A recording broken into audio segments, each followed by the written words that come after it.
Well, this video is going to be about the introduction to First Thessalonians and Second Thessalonians. Pretty much the same. I want to talk to you first about studying the Bible.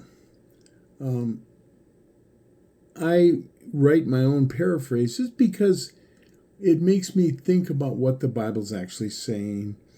I have been doing this for many years. I will tell you my first paraphrases were not very good. But I think I've become fairly proficient at it, or so I've been told by a few. Not many, but okay.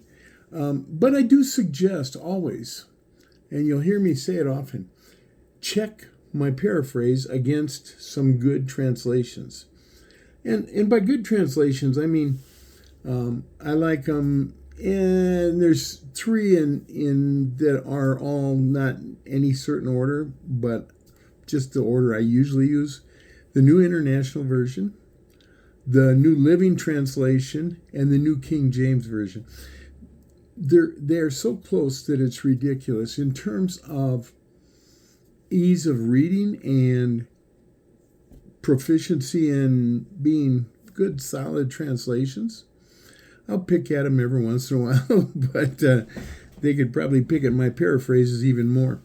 The New American Standard Bible is the Bible I go to as my best source. It's a little awkward to read. I mean, it was finished in 1971. The NIV was 1978. The New King James was 1982. And the New Living Translation was 1996. Anyway, those are, New American Standard is, it's difficult to read, but it's very, very accurate. And if you want a good paraphrase, I mean, the best paraphrase ever, my father used the Living Bible by Ken Taylor. It's one man's paraphrase, and it was an excellent paraphrase. He started by writing it to his children as bedtime stories. First he published the New Testament, and then he eventually did the Old Testament. I don't remember the dates on that, but it was in the 1960s, and I think he finished the whole Bible in 1972. I think. I don't remember. But the Message Bible was completed and published in 2002. It is a fantastic paraphrase. I strongly recommend it. A lot of paraphrases are not accurate to Scripture sometimes. The Message Bible, in my opinion, is. And when we get to these small books of the New Testament, I'm a huge fan of using one technique for Galatians, Ephesians, Philippians, Colossians, Thessalonians, 1st and 2nd Peter, James, 1st John. You take one of these shorter New Testament books, and if you want to really get it into your heart, I started this with Philippians. That's the book, for me. I have a 10-day cycle. I do it 3 times a month, and I do it every couple of years. I do each of these books once. But I take, on the first day, I read the whole book in one sitting. It's usually less than half an hour, people, using my favorite translation. Then day 2, I read it in a second translation. On day 3, I go back and do it in my first favorite translation, and I take notes this time. Maybe 45 minutes. Not a lot of notes, just thoughts that stand out. And then on day 4, I read it in a third translation. Day 5, day 6, day 7, day 8, I just repeat that cycle. And then in the last 2 days of the 10-day cycle, I read it again in my favorite translation, and then I and then I do it in my third translation, taking notes. Oh, by the way, in 5, 6, and 7, favorite translation, second translation, taking notes. So in 10 days, I've read it in my favorite translation 3 times, my second favorite translation twice, my third favorite translation once, and I've taken notes out of each translation once. You do that, and you are going to be really familiar with those books of the Bible. Titus and Timothy are good for that too. So let's see, I got 2, 3, 4, 5, 6, 7, 8, 9, 10, 11, 12, 13 books that I think you can learn very well using this approach. Like I say, I do them probably each book every other year, maybe a third 3 years. But it's a really good technique.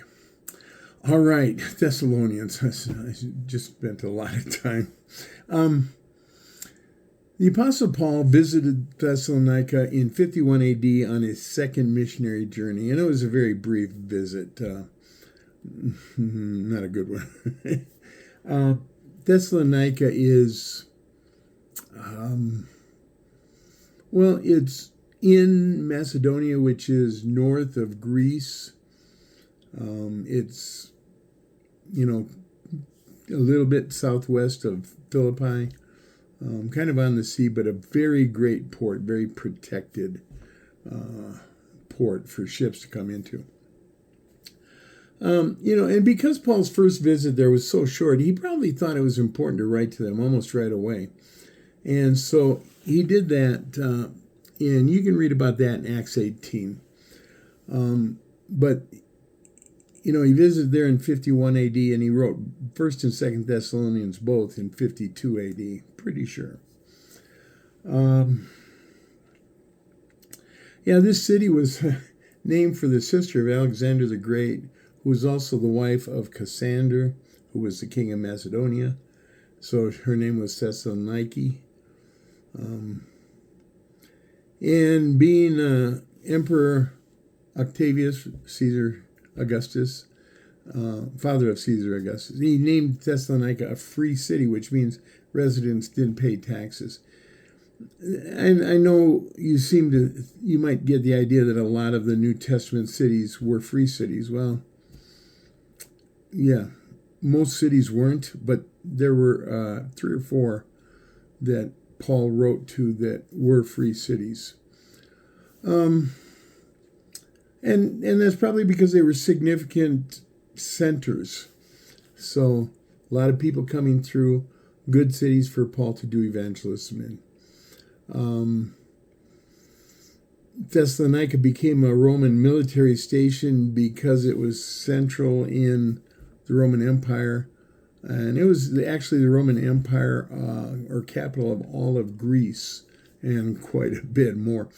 Rome had multiple cities that Paul visited and wrote to that were military outposts. And that's because, they couldn't just pick up a bunch of troops in a helicopter and send them someplace.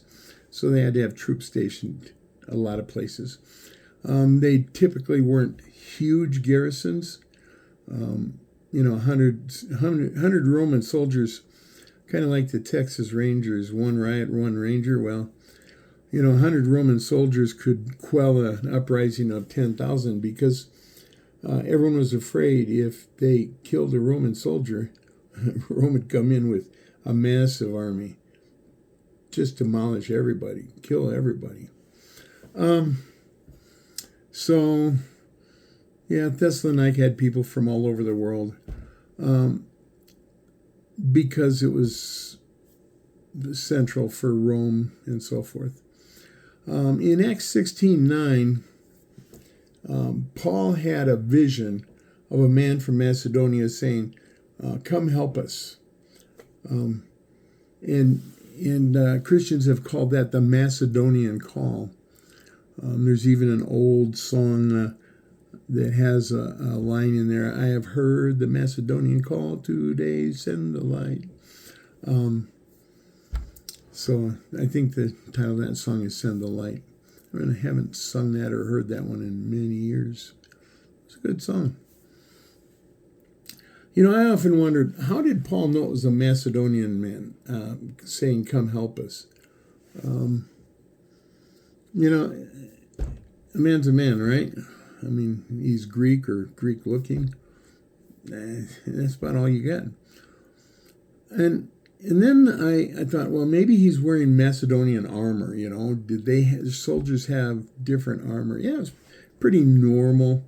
Every country had their own style of fighting, so their armor was designed for that. But I learned something interesting, and that's that Macedonian men typically wore a style of hat that was round and flat. Here, let me... And it looked like that. I'm wondering if that's what the man was wearing when he called for Paul's help. Hey, just a thought. But evidently Macedonians were the only ones that wore that style of hat. Kind of like a green beret, except it doesn't flop over. It was pretty rigid. I don't know. Let's look at Acts 17. It begins with after leaving Philippi. Philippi is where Paul went when he first arrived in Macedonia. Not a good visit either. But we've already talked about that one. Well, in one of my other videos that some of you have seen.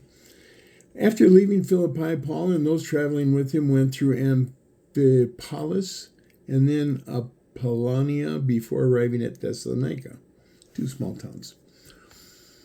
There was a Jewish synagogue there, and as was Paul's habit, he visited the synagogue for 3 weeks on each Sabbath day. This is Acts 17, 1 through 4. There he discussed the scriptures with the Jews from Thessalonica, explaining what they had to say about the Messiah. Teaching them the truth about how the Messiah had to be crucified, and then he would rise from the dead. Paul told them that Jesus was the Messiah that he'd been talking about. Some of the Jews, along with a large number of Greeks who also believed in God, and some very significant women, all decided they wanted to join Paul and Silas. So it was pretty much Paul's custom to go to the synagogue wherever he went. And that's what he did. And if you pay attention in verse 2 that I just read, Paul was only there for 3 weeks before trouble. The Bible says, it says Paul visited the synagogue for 3 weeks, 3 Sabbaths. It does not say trouble began at that time, but it sure seems to imply it. And that's what we'll see as we read on in Acts 17:5. But in 2 Corinthians 11, 23 to 27, Paul wrote about the results of his reaching out to the Jews in general. He said, "No one has worked as hard or been in prison more or been flogged more severely than I have been. I've been exposed to death repeatedly. 5 times the Jews had me whipped 39 times. 3 times I was beaten with rods. 1 time I was pelted with stones. I was shipwrecked 3 times. Once spending an entire night and day floating on the open sea. I have constantly moved to various places. I have been in danger from rivers and bandits, my fellow Jews and Gentiles. I've been in danger in cities and in the countryside as well as at sea. I've been in danger from false believers. I have worked hard and long, often going without even sleeping. I have known what it's like to go without food and water. I've been cold and even left naked." And who wants to live Paul's life? Oh my goodness. I love Paul. Oh, such a man. All right, so let's continue with Acts 17, 5 through 9. We're in Thessalonica, and Paul says, "However, there were other Jews who disagreed with what Paul was saying." Well, Luke's writing this. They went to the marketplace and collected some rough characters who began a riot that spread through the city. Eventually, some of the Jews attacked Jason's house looking for Paul and Silas. The Jews wanted Paul and Silas taken by the rioting people. They couldn't find Paul and Silas at Jason's house, so they grabbed Jason and some other Christians.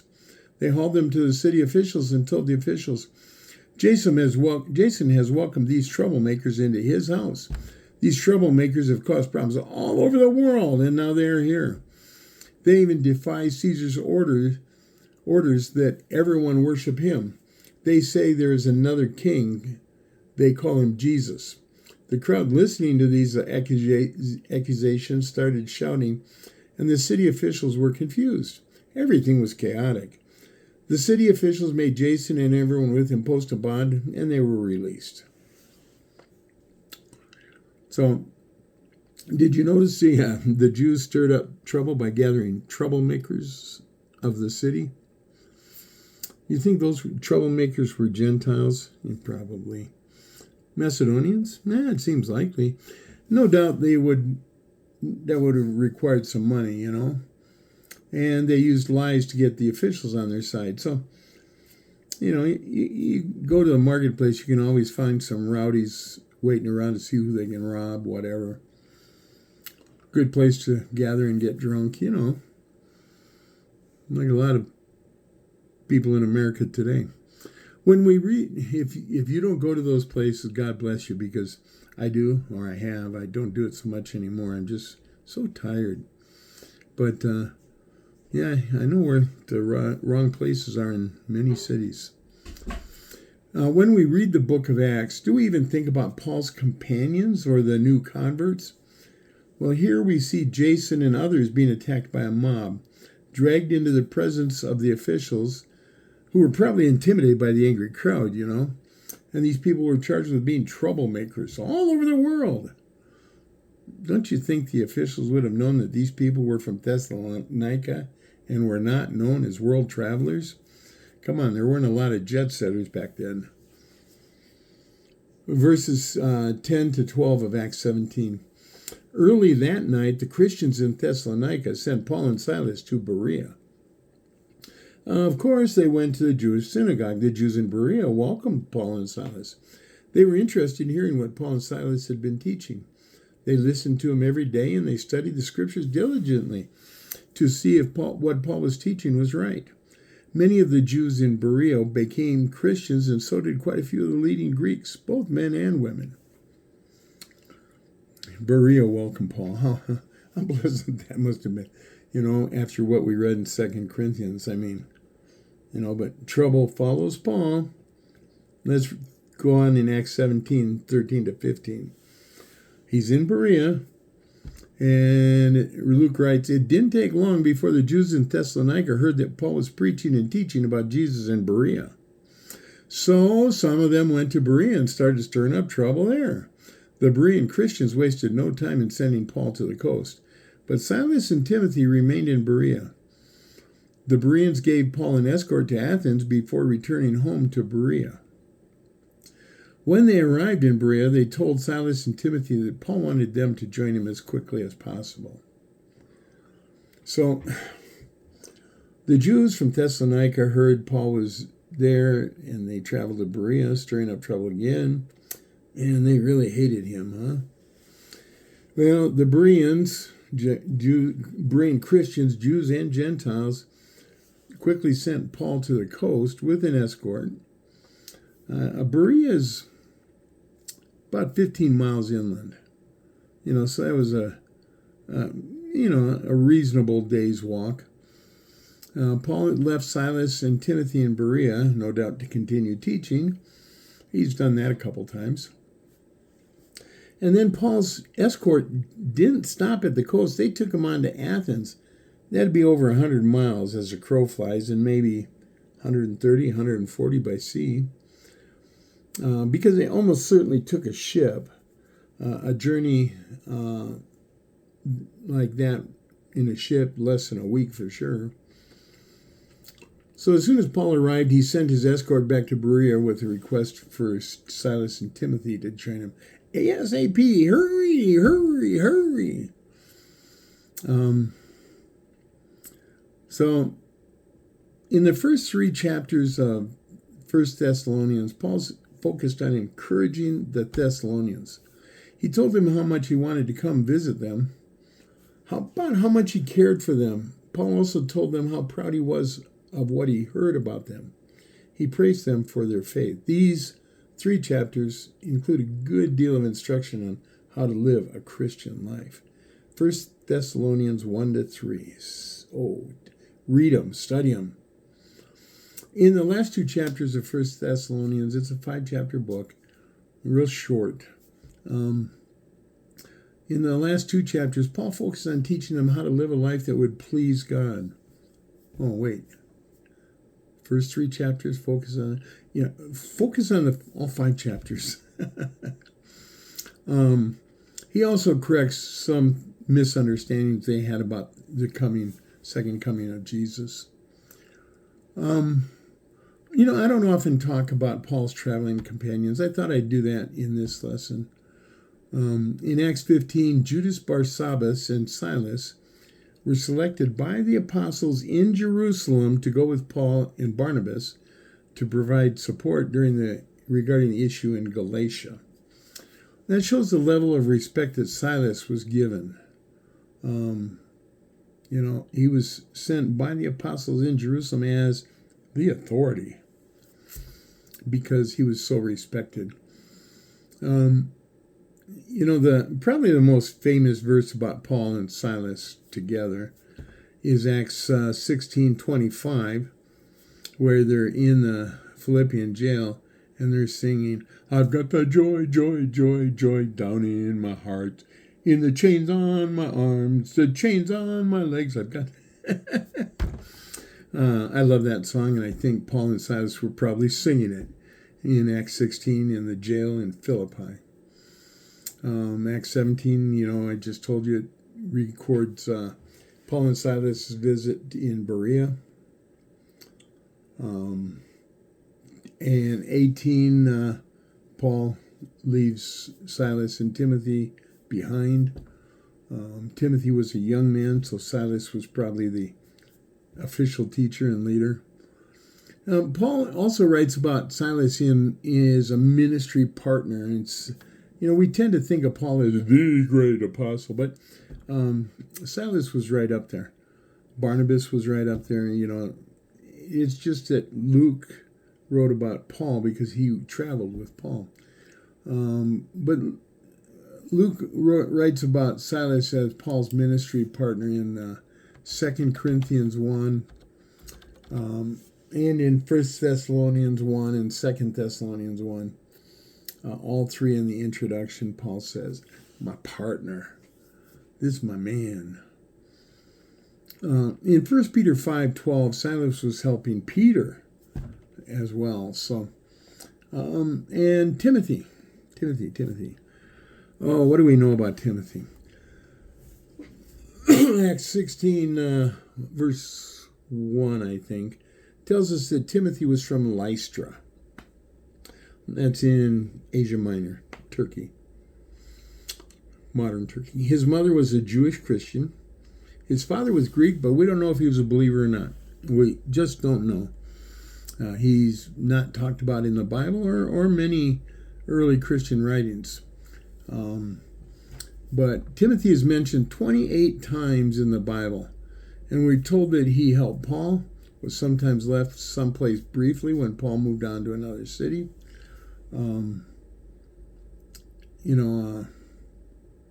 I've got a list of those: Acts 17, Acts 18, Acts 19, Acts 20, 1 Corinthians 4, Philippians 2, 1 Thessalonians 3, 1 Timothy 1, and 2 Timothy 1. Paul has either sent Timothy someplace or left him someplace, or when he was writing to Timothy in the 2 epistles, 1 and 2 Timothy, he called him my true son in the faith, and he told Timothy, you stay in Ephesus and establish churches and structure. And 2 Timothy, Paul calls Timothy his dear son. So near the end of Paul's ministry, Timothy actually was doing ministry on his own. So if you follow the sequence of scriptures that I just named, you can see that.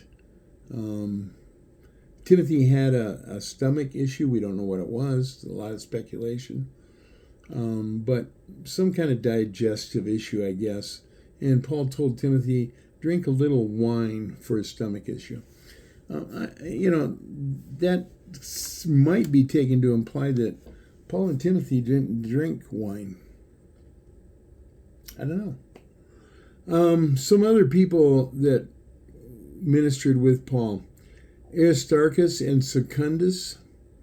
Acts 20, verse 4 tells us they were both from Thessalonica, so they probably traveled with Paul when he left Ephesus. Well, they did, but they were from Thessalonica. Maybe they escorted Paul from Berea. I don't know. Acts 27 also lists Aristarchus as being with Paul, and this was on his journey to Rome. And Aristarchus is also mentioned in Colossians 4:10 and Philemon 1:24. Sorry if I talk a little fuzzy here. I'm chewing on a cough drop. Sopater, he was from Berea. He traveled with Paul when he left Ephesus, just like Aristarchus and Secundus. We don't know much about him either. Gaius was from Derbe, and he's listed as somebody that traveled with Paul. Gaius is a fairly common name back then. So there may be multiple Gaiuses in the Bible, but one is listed in Acts 19 as traveling with Paul and being from, or when they left Macedonia. Acts 20 says he was from Derbe. Derbe was in Galatia. That's over Asia Minor again. Turkey, modern day Turkey. There's a Gaius listed in Romans 16:23 as being in Rome. Probably a different Gaius, but I don't know. Another Gaius is listed as being in Corinth in 1 Corinthians 1. Probably a third Gaius. Although, if somebody's traveling with Paul, you never know where they're going to show up, right? And then another Gaius is listed in 3 John. I don't know, 4 or 5 different Gaiuses. Who knows? And one thing I want to point out, Paul had a rough welcome in Philippi. You can go see that study. I don't know if I've posted that yet, but I will. But in Philippians 4:16, Paul tells us that the Philippians supported Paul while he was at Thessalonica. Now, he was only there 3 weeks, but Philippi was not far. So they evidently sent some help. Again, probably on the second missionary journey. We have no other record of Paul visiting Thessalonica, so significant? Not from the perspective of this book. But it mentions Thessalonica, so I included it here for completeness. How about that for a long introduction? God bless you. I hope you enjoy this series. Take care of yourself.